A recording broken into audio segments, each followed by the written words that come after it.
What's up sa inyo guys? Welcome back to my channel. Pasensya na kayo. Ngayon lang ulit nakagawa ng video kasi medyo busy tayo. Marami tayong events. Lagi tayong wala sa bahay. Kaya ngayon lang nagkaroon ng time na makagawa ulit ng content. So for today's video is magpapalit ako ng clutch bell here. Papalit ako nito kasi may nabili akong bell na budget meal lang, maganda. Ngayon yung ikakabit natin dito, makakalasin natin ito ngayon. Itong bell na to is maganda to sa motor natin kasi gaganda yung kapit ng bell dun sa lining, tapos magiging responsive siya. Okay? Babangkas muna tayo ng bell.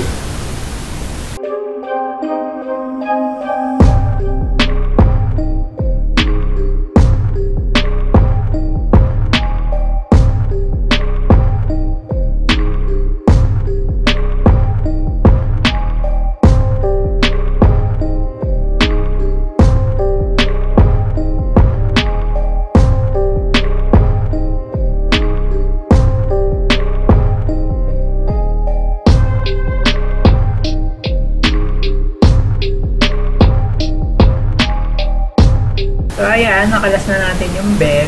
Ayun, kakabit natin yung bagong bili natin bell. Yan. Ito yung bagong bili natin bell. Speed tuner. Yan. Budget meal lang ito eh. Yan. Meron siyang free na speaker. Speed tuner. Sticker para sa mga basher. Speed tuner. Yan, bawat sa iyakin. So bumili ako nito kasi ang kagandahan dito sa bell na to, ayan o,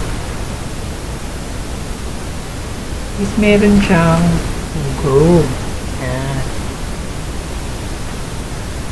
Meron siyang groove, fine groove. Ang ganda. Ngayon, bakit ba kailangan ng groove? Okay, iba, hindi alam kung anong purpose ng groove eh. Ang groove is yung kakapit siya dito sa ating lining. Kasi pag stuck kasi ang bell, may time na dumudulas lang yan dyan. Lalo na pag maruming marumi. Dudulas lang yan dyan bago kumapit. Kaya meron na issue ng dragging. Kasi sa dragging naman, pag sobrang dumi, ang mangyayari nyan, kakapit yung lining tapos dadaus-dos lang. Kaya kumakadyot-kadyot yung anda kasi dumudulas-dulas yung lining. Ngayon, pag medyo mataas na yung RPM, saka palang kakapit, saka palang dediretso yung takbo. Kaya sa unang takbo mo, mga 20-30, kumakadyot-kadyot pa. Kasi, nag-i-slide dito sa bell, yung lining. Ano ba yung mga cause ng,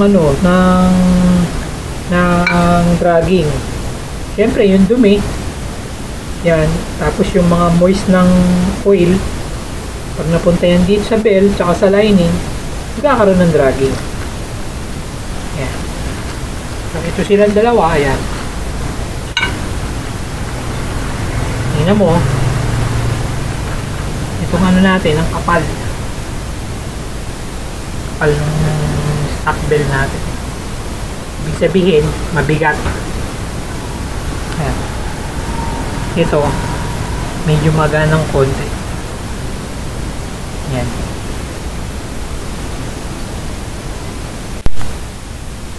So ito naman ngayon, susukatin natin kung ano yung timbang ng stock bell dito sa speed tuner bell.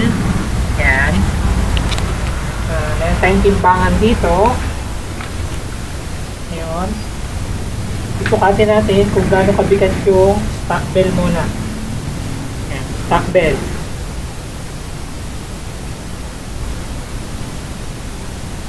Yan, timbang ng stock bell ay 913. Yan, stock bell natin. Yan naman po. Sukatin naman natin yung speed tuner. Yan.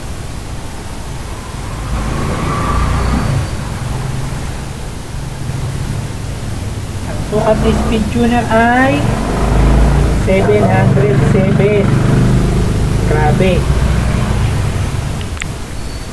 Lighten na yung bell. Kagandahan dito, magaan yung bell. Magaan yung bell, tapos meron pang reinforce dito na sa gilid. Yan. Naka-fine groove pa. Kagandahan dito, makapit ito eh. Responsive ang mangyayari. Pag konting pihit mo, kapit agad.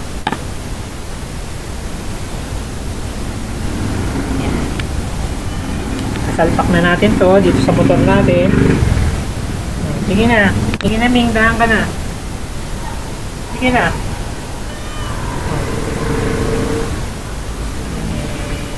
Torbong puta. Yan. Kakabit na natin tong speed tuner.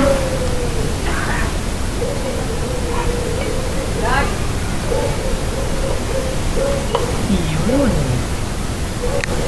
Sakto.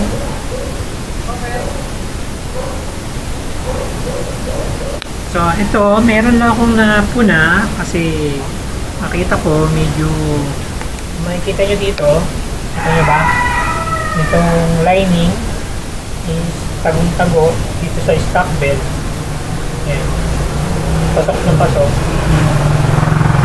Dun sa may speed tuner nating nabili, may napansin na ako. Ayan.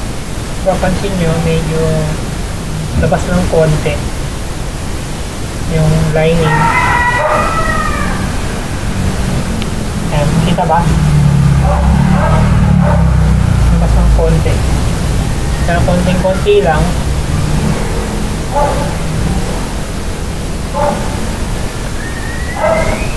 Ayan. Yun lang yung napansin ko. Pero all goods pa rin naman yan. Kakapit pa rin naman yan. Baga yung kaprasong gilid lang yung may iwan na kapraso sa gilid. Yan.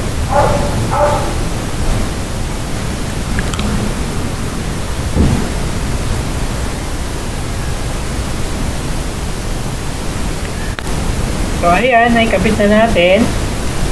Hindi na natin kailangan bumili ng mga mamahaling clutch bell, yung mga racing bell. Kasi yun po, nagkakalaga po ng libo yung mga ganon.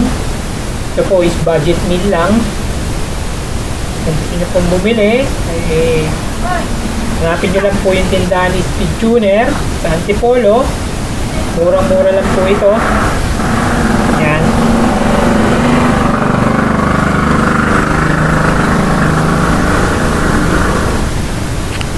So hanggang dito na lang po. Ayan, yung performance po is baka sa susunod na lang kasi umuulan-ulan eh. Hindi pa natin matetesting to ngayon. So update ko na lang kayo. So hanggang dito na lang po. Kung meron po kayong katanungan is comment down below lang po. Kung nagustuhan nyo po yung ating video is like lang po. Don't forget to subscribe, Boss Dauro TV. Follow my FB page din at Boss Dauro TV. So, dito na lang po. Ride safe po sa inyong lahat. God bless and bye.